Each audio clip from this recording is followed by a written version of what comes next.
Boa noite. Sejam muito bem-vindos a mais um podcast da Unicecal. Dando sequência ao meu quadro Religiões, hoje eu trouxe uma convidada ilustre, Lara Tinoco Souza, representante da religião budista.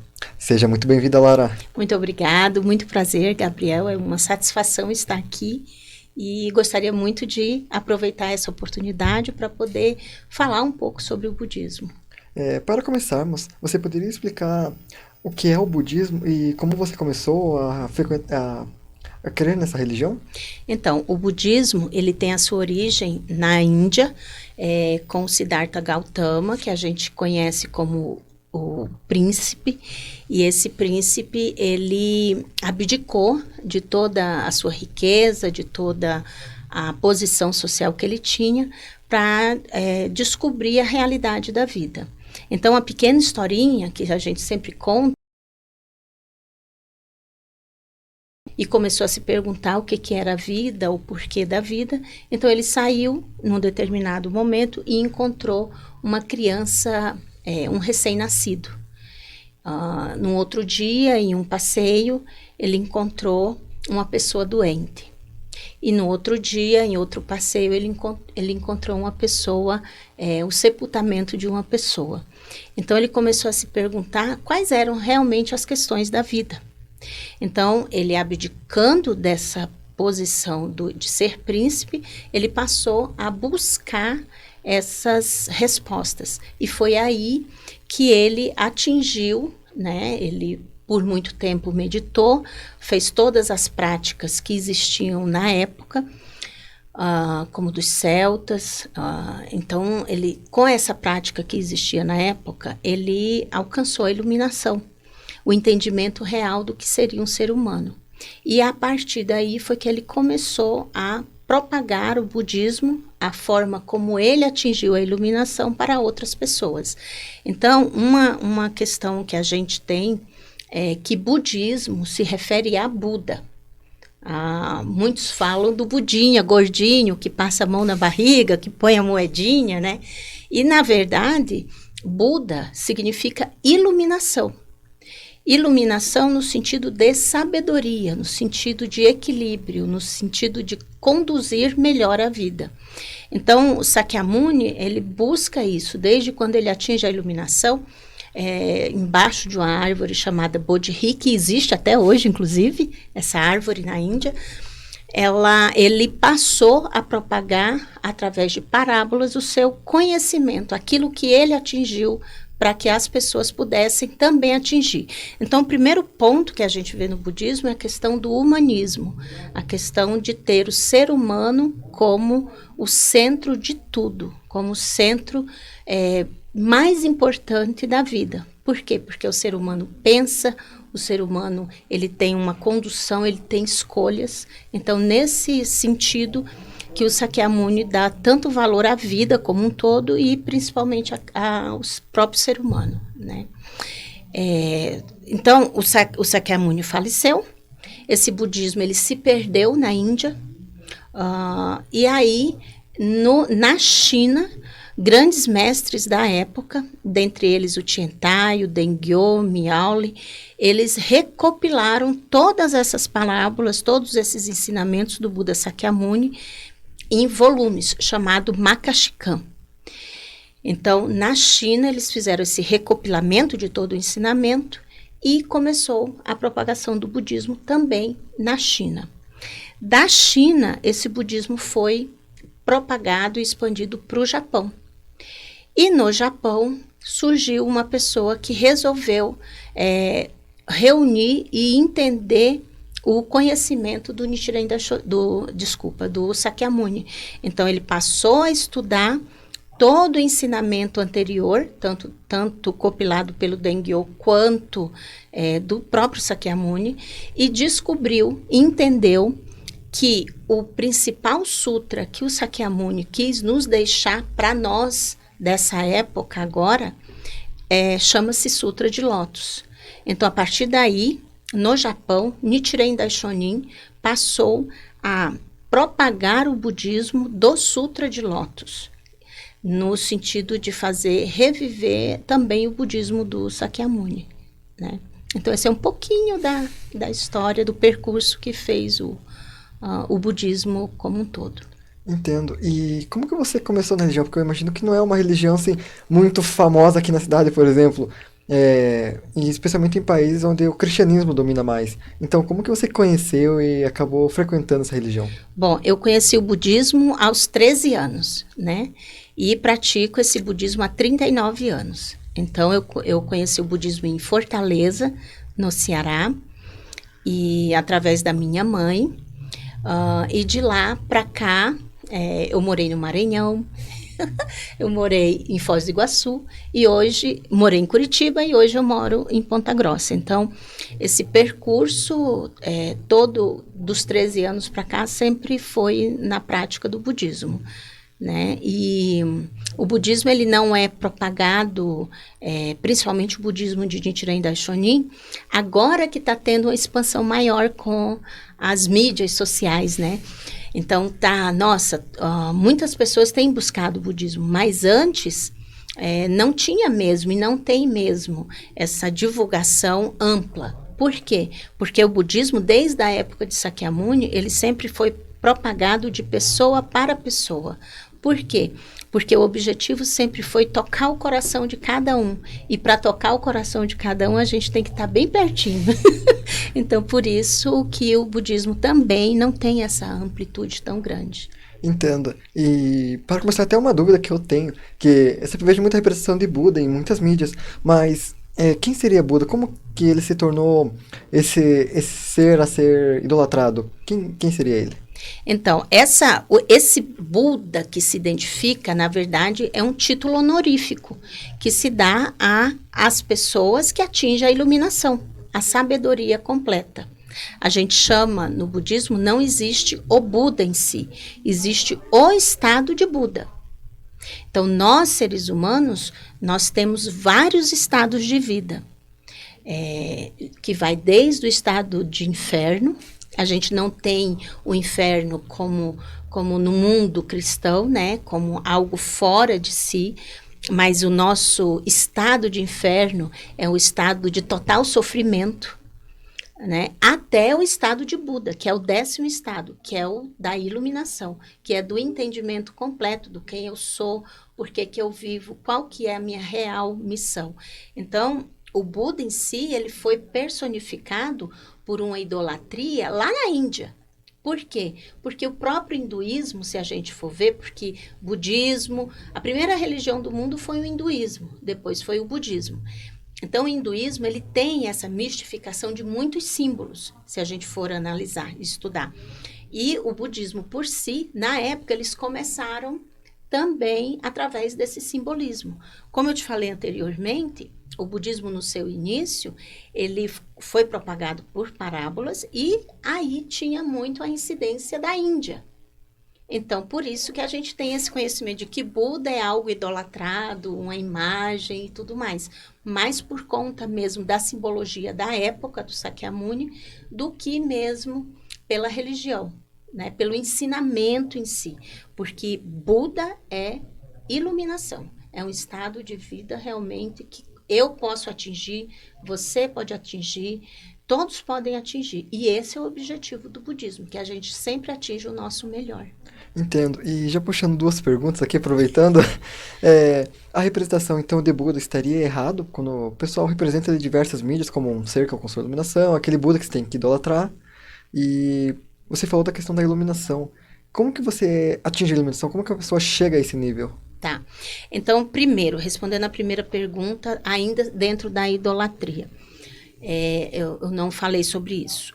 Como o Sakyamuni ele ensinou através de parábolas, após o seu falecimento, muitos dos discípulos saíram. Só que ao sair para propagar o budismo em outras áreas da Índia mesmo, daí para a China e toda aquela região oriental, cada um foi propagando a sua maneira, da maneira que entendia. Disso surgiu vários tipos de budismo. Hoje, se a gente for fazer uma análise, existem mais de 80 mil ramificações do budismo, por conta dessa forma de propagação. E daí também a questão da idolatria. Porque como cada um via o budismo de uma forma, cada um foi fazendo da maneira como entendeu, né? E aí vem um resquício cultural também. A questão da iluminação, como é que a gente faz para atingir a iluminação? Nós temos um mantra que a gente recita, eu posso recitar ele quando eu tiver vontade, né? Então, cada residência de um budista que decidiu se tornar budista, ele tem um oratório. Nesse oratório, ele recebe, vem do Japão, no caso, ele recebe um pergaminho chamado Gohonzon, que significa grande mandala. É um pergaminho todo escrito. No centro tem uma palavra chamada Nam-myoho Renge-kyo. Embaixo, Nichiren. Então, quem escreveu o primeiro Gohonzon, esse grande mandala, ou concentração do próprio ensinamento, foi o Nichiren Daishonin. Porque o Nichiren Daishonin foi ele que fez todo esse resgate do budismo do Sakyamuni. E ele chegou à conclusão de que o Sutra de Lótus era, de fato, o ensinamento, que foi o último ensinamento do Sakyamuni, 8 anos antes dele falecer, era de fato o ensinamento que as pessoas desse nosso cotidiano, pessoas comuns, poderiam recitar, poderiam estudar e atingir o mesmo estado de vida que Sakyamuni, que é o estado de Buda. Então, eu recebo o meu Gohonzon, levo para minha casa, consagro no meu oratório. Cada budista tem o seu oratório, o seu pergaminho em casa, e lá eu tiro os meus momentos para recitar o mantra. Então, a gente recita esse Nam-myoho Renge-kyo continuamente, por ser um mantra, e nós temos a nossa liturgia, que aqui está escrito, está condensado, é escrito em sânscrito, e ele está condensado os principais partes do ensinamento do Sutra de Lótus, para que nós possamos reafirmar todos os dias, de manhã e à noite, o nosso compromisso como budista. Entendo. Você comentou que tem esse espaço na sua casa para essa oratória, né? Mas o que seria essa oratória? O que é esse espaço? Então, oratório é um móvel normal, um móvel onde ele pode ser pequeno, pode ser grande, e onde você consagra o teu pergaminho. Esse pergaminho, ele é mais ou menos um pouco maior do que essa revista, e nele ele vem escrito em sânscrito também, Nam-myoho Renge-kyo Nichiren, e do lado vem a representação de cada estado de vida, inclusive, né? Então, Nichiren Daishonin se preocupou em colocar tanto o lado bom quanto o lado negativo no mesmo pergaminho. Por quê? Porque a nossa vida também é assim. A gente tanto tem o lado iluminado, como temos o nosso lado Darth Vader, né? O lado obscuro da vida, né? Então, tem momentos na nossa vida que a gente consegue discernir as coisas. Tem momentos na nossa vida que a gente não consegue, né? Então, praticar esse budismo, esse Nam-myoho Renge-kyo, é de fato iluminar, inclusive, o meu lado escuro. E aí eu vou te dar um exemplo. Eu falei dos estados de vida, né? Estado de inferno, estado de animalidade, estado de ira, estado de fome, estado de tranquilidade, alegria, absorção, Bodhisattva e Buda, né? Então, todos esses estados nós temos e manifestamos eles toda hora. Por exemplo, eu estou aqui, eu estou no meu estado de tranquilidade, ao mesmo tempo de alegria, ao mesmo tempo, né, de nervoso. Então, a cada momento o ser humano ele vai manifestando. Atingir o estado de Buda é você, mesmo no estado de Buda, conseguir transmitir toda essa alegria e tranquilidade da tua vida. Então, é isso que a gente busca, manter e elevar esse estado de vida nosso, para que a gente tenha essa condição de entender melhor a razão do viver, inclusive. Entendo. E, assim, você comentou da questão do céu e inferno, mas como é essa representação dentro da cultura budista? Existe um céu e inferno, vamos dizer assim, bom e da nação eterna? Como que é essa representação para vocês? Não, para nós, o inferno é aqui. O céu também é aqui. Agora, da forma como a gente está vendo, da forma como a gente está enxergando. Tem momentos em que eu tenho muitas tribulações na minha vida. Então, de repente, aquele é um momento que se manifesta para mim como um inferno. Tem momentos que, nossa, que tá uma beleza, né? Tá ótimo, tranquilidade. Então, é o momento do céu, que a gente estado de inferno e estado de Buda. Então, da mesma forma que ele representa-se fora, ele também é representado na minha vida, no que eu sinto enquanto ser humano. Então, o budismo, ele não faz essa separação do ser humano e do seu ambiente. Eles são unos. Isso é tão verdade que quando a percepção que eu tenho desse ambiente não é a mesma percepção que você tem, se a gente for analisar, conversar a respeito do assunto. Por quê? Porque eu tenho uma condição de vida, um estado de vida. Você tem outra condição de vida, outro estado de vida. Então, por isso que tem essa diferença. Então, para nós budistas, não existe céu e inferno. Para nós budistas, de fato, a vida é eterna. E a morte é como um sono. Ela não é uma morte que tudo acabou. Não. Ela é apenas um sono. É como se eu deitasse para readquirir a minha energia e daqui a um pouco eu vou levantar com a minha energia restabelecida e vou continuar a minha vida. Então, a gente sempre fala que a vida em si, ela é de fato eterna. Entendo. Então, vocês acreditam meio que uma ressurreição do ser após a morte? Não. Ressurreição é quando você morre, você morreria e renasceria porque você quer. No budismo, não. No budismo, nós somos exatamente como o universo. Eu vou dar o exemplo do universo. O universo, ele morre? Não, né? Não. Aham. Né? No momento em que uma estrela, ela some, no mesmo momento já está surgindo outra, não é assim? No momento em que um buraco negro some, já está surgindo outro, né? Então, da mesma forma é a vida. Então, o budismo é tão fantástico que ele não faz essa distinção. Nós temos a mesma vida do universo, da mesma forma, porque nós somos a própria essência do universo.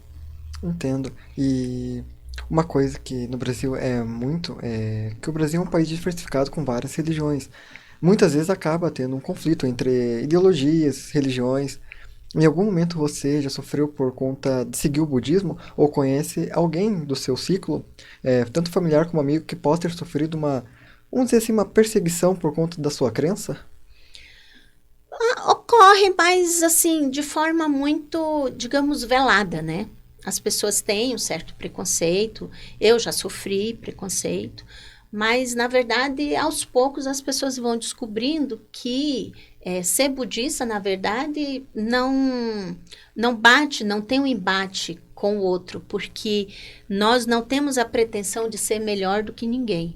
Na verdade, nós temos a pretensão de que a pessoa seja feliz, né? Então, independente da crença dela, nós temos essa obrigação de respeitar, né? Então, não tem muitas vezes embate, porque muitas vezes a gente também não vai criticar outra religião, né? A gente até é orientado nesse sentido, de que a gente não deve falar mal, desculpa, né, o termo, falar mal de outra religião, até porque se tudo está no universo e vem do universo, eu não posso falar mal, porque está no universo, não é? Então, seria hipocrisia falar sobre isso, né? O que o Buda ensina, o Nichiren Daishonin ensina é assim, e eu vou te dar um exemplo para você entender. As religiões são como uma grande árvore. Então, você pode escolher a raiz, você pode escolher o caule, a folha. O que ele diz é o seguinte: busque sempre o profundo e abandone o superficial. Por quê? Porque está errado? Não. faz parte da mesma árvore, mas porque o profundo é a essência. O superficial, a folha, por exemplo, é parte dessa essência. Por isso que ele fala que sempre busque o profundo e abandone o superficial. Por isso que a gente não tem esse embate com nenhuma religião. Entendo. Você comentou ali do preconceito, foi por conta do budismo que você sofreu esse preconceito? Sim, porque num determinado momento da nossa vida, nós fomos convidados para ser padrinhos de casamento de amigos. E de embate, assim, a família não gostou. Era uma família tradicional, alemã, protestante. Então, teve aquele embate. Mas, inclusive, também pela cor, né? Então, logo em seguida, foi conversado, foi dissipado e, aos poucos, foi se entendendo. Então, esse tipo de preconceito, que eu falo que é velado, a gente até sofre, mas a gente consegue sim, não digo responder à altura, mas conviver tranquilamente, né? A gente explica, convive, respeita, e aos poucos a outra pessoa vai entendendo e vai deixando, né, aquilo de lado e acabou. É tanto que essa família depois... nossa, a pessoa que foi tão contra, assim, se chegou, fez amizade, buscou. Por quê? Porque passou a conhecer, né? Muitas vezes a gente sofre porque a gente não conhece. Depois que passa a conhecer, daí acaba, passa. Que bom, deu tudo certo no fim ainda. Deu tudo certo. Bem tranquilo. Que bom. E...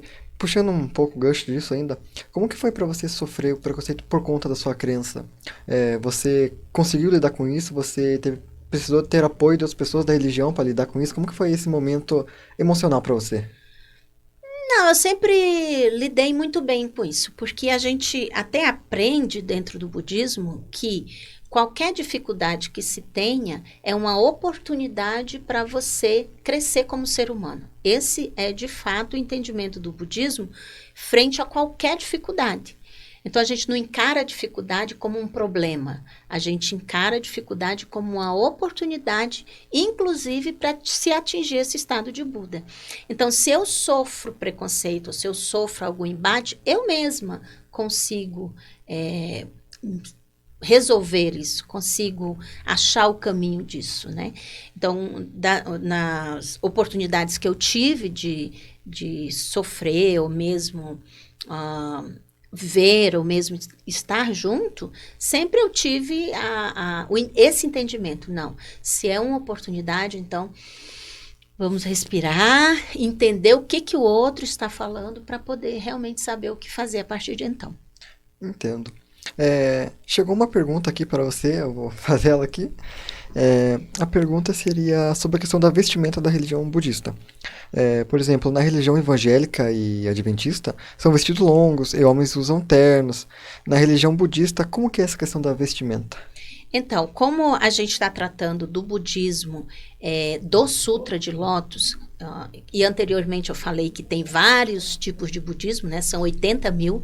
Então, no budismo que eu pratico, de Nichiren Daishonin, não existe nenhuma obrigatoriedade, nenhuma regra com relação a vestimentas, né? Toda a organização, ela funciona com pessoas leigas, pessoas que trabalham, que estudam, pessoas que têm a sua determinação e opção sexual, né? Então, a gente não tem essa restrição, rigorosidade ou mesmo critérios de vestimenta, tá? Essa questão da vestimenta do budismo, ela é muito mais no budismo antigo, no budismo da época de Sakyamuni. E mesmo dentro do budismo até hoje ainda existe, a gente chama de, são os prelados, né? Que fazem parte do sacerdócio. Então, essas pessoas ainda têm a questão de raspar o cabelo, vestir uma vestimenta apropriada, né, da época, né, do Buda Sakyamuni. Mas, em regra, o budismo do Sutra de Lótus, de Nichiren Daishonin, ele não tem essa obrigatoriedade. Não sei se eu posso falar de um outro ponto. O budismo de Nichiren Daishonin, ele surgiu a partir do Japão, né? Desse entendimento e resgate do budismo pelo Nichiren Daishonin. Dentro do Japão, na época, existiam os sumo prelados, que é esse que a gente está falando da questão da vestimenta. Existia a parte do sumo prelado, existia a parte leiga. Dentro da parte leiga, existe uma organização chamada Soka Gakkai, que é a organização ao qual transmite todo o ensinamento do budismo de Nichiren Daishonin para o mundo. Hoje são mais de 192 países que têm o budismo. Então, nós somos filiados, essa Soka Gakkai é filiada à ONU, e o nosso representante, que a gente chama de presidente, né, Daisaku Ikeda, ele todos os anos envia propostas de paz para a ONU. Fazem 40 anos, esse ano fez 40 anos que ele envia essas propostas de paz. Então, nós somos vinculados à ONU, nós temos todo um trabalho para, de fato, a sociedade ela tem esse entendimento de humanismo, né? Aproveitando um pouco o gancho dessa questão de propósito de paz, e já aproveitando que você comentou isso, atualmente o maior conflito que as mídias estão colocando em alta é Rússia e Ucrânia. Como que vocês encaram esse conflito e foi feita alguma proposta de paz enviada à ONU para tentar resolver esse conflito? Esse ano, desculpa, esse ano especialmente não foi enviado pelo presidente Ikeda nenhuma proposta de paz. Mas essa organização leiga chamada Soka Gakkai, ela surge no Japão com muita força no pós-guerra. Então, existia um segundo presidente chamado Josei Toda, foi preso com seu mestre, chamado Tsunesaburo Makiguchi. Eles eram professores, e quando eles saíram da prisão, o Makiguchi faleceu na prisão. Quando Josei Toda saiu da prisão, ele determinou que a partir daquele momento ele queria e ele iria concretizar a abolição das armas nucleares, começando pelo Japão, né? Então, a partir dali, a Soka Gakkai começou toda essa luta para que, de fato, o ser humano não se extinga pelo próprio ser humano, né? Então, a gente busca todo ano as propostas de paz, elas vêm com ideias, vêm com propostas mesmo, né? De que haja esse desarmamento, né? Com relação à Ucrânia e com relação à Rússia, as propostas, como todas as propostas de paz, sempre falam e sempre trazem essas ideias, essas possibilidades, né, de implementação, já está lá. Só precisa ser, de fato, implementado. Entendo. E a gente vai chegar no final, mas eu quero fechar com duas perguntas que fizeram aqui. A primeira seria, que o povo enviou, que seria com relação ao funeral. Quando uma pessoa morre, por exemplo, os católicos velam 24 horas da pessoa falecida. No budismo, como funcionaria essa questão? E a outra, para fecharmos, seria com relação ainda ao conflito Rússia e Ucrânia.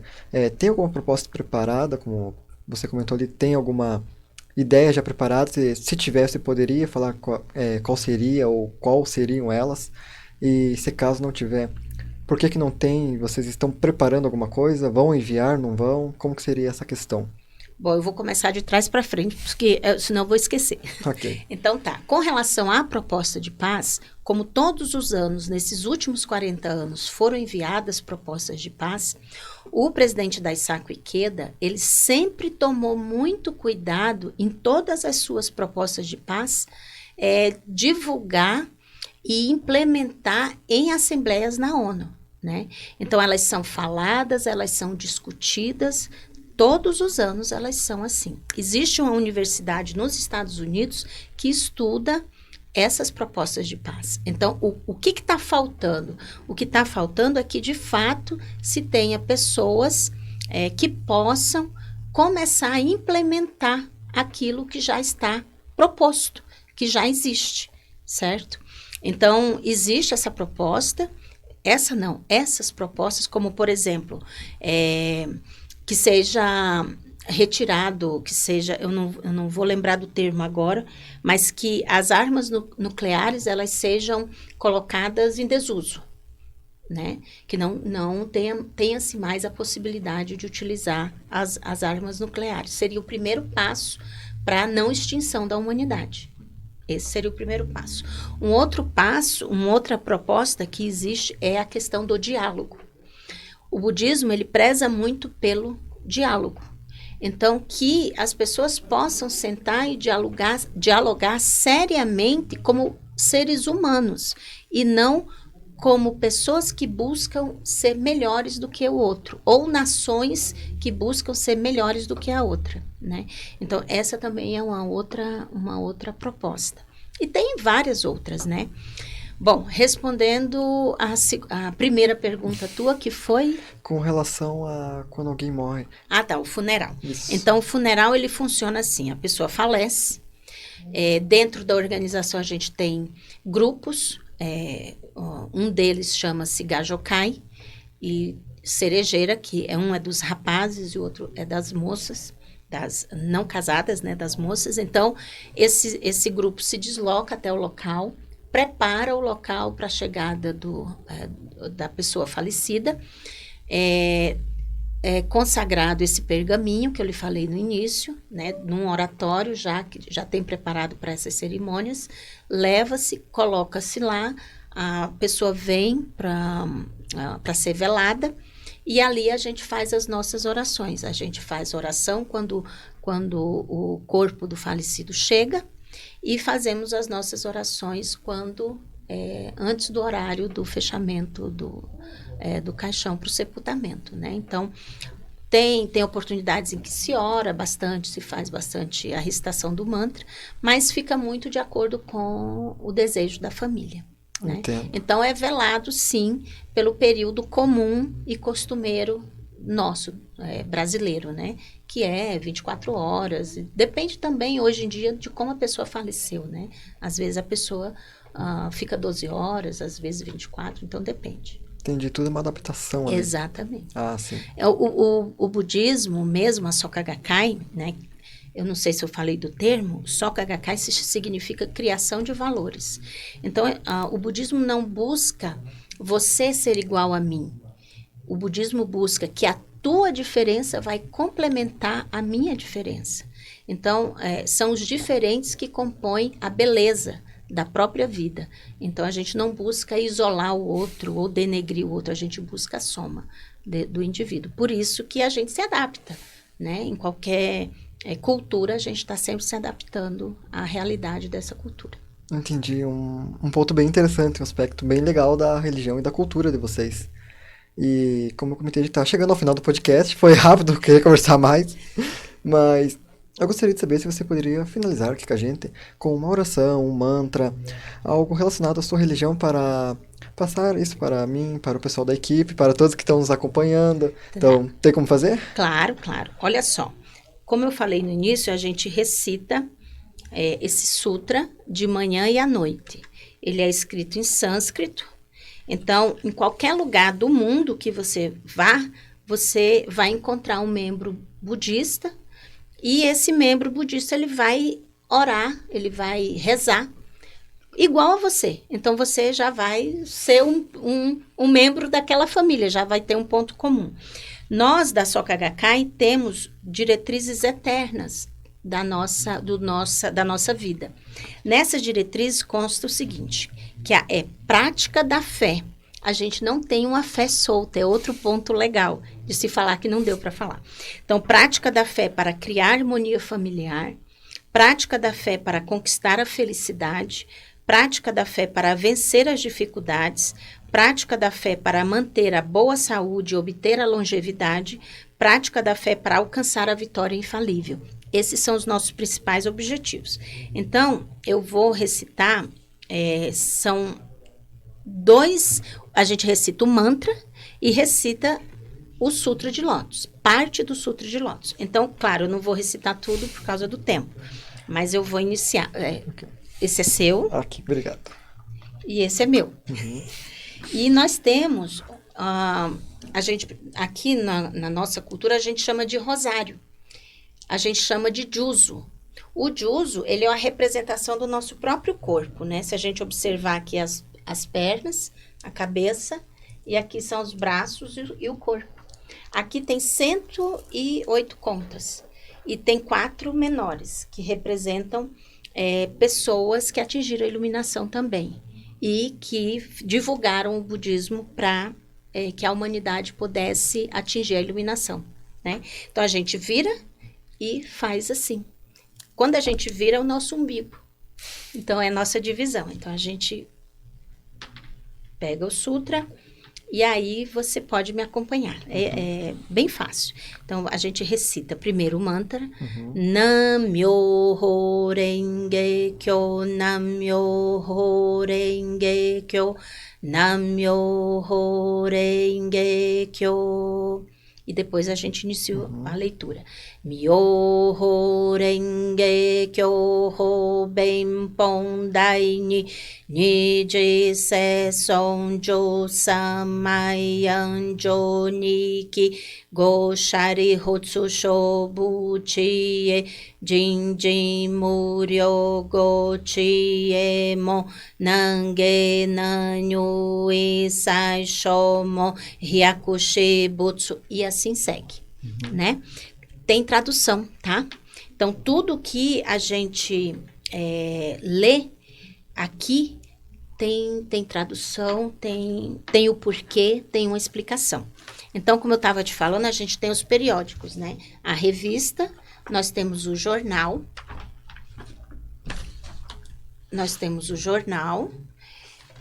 A revista essa revista aqui, ela vem falando sobre as propostas de paz, né? 40 anos, né? Que é enviado a proposta de paz.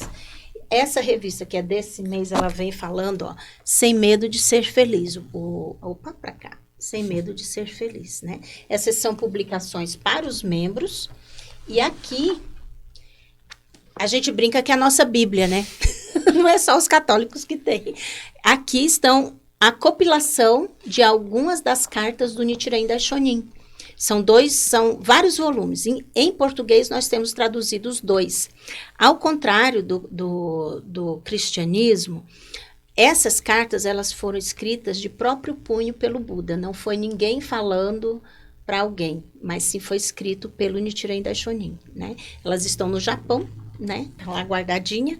E elas são traduzidas e enviadas, né? A gente compra o livro. Ah, sim, que legal. Eu achei muito interessante, é bem legal.